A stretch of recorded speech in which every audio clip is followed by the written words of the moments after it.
ఎవరి చక్కని వాడు ఎంతకు చిక్కని వాడు ఎప్పటికి దారికొస్తాడో ఎవరి చక్కని చుక్క సోకు దీని కాలికి మొక్క కాదన్నా వెంట పడుతోంది కాదన్నా వెంట పడుతోంది ఎవరి చక్కని వాడు ఎంతకు చిక్కని వాడు ఎప్పటికి దారికొస్తాడో ఎవరి చక్కని చుక్క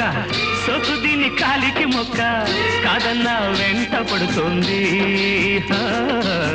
కాదన్నా వెంట పడుతోంది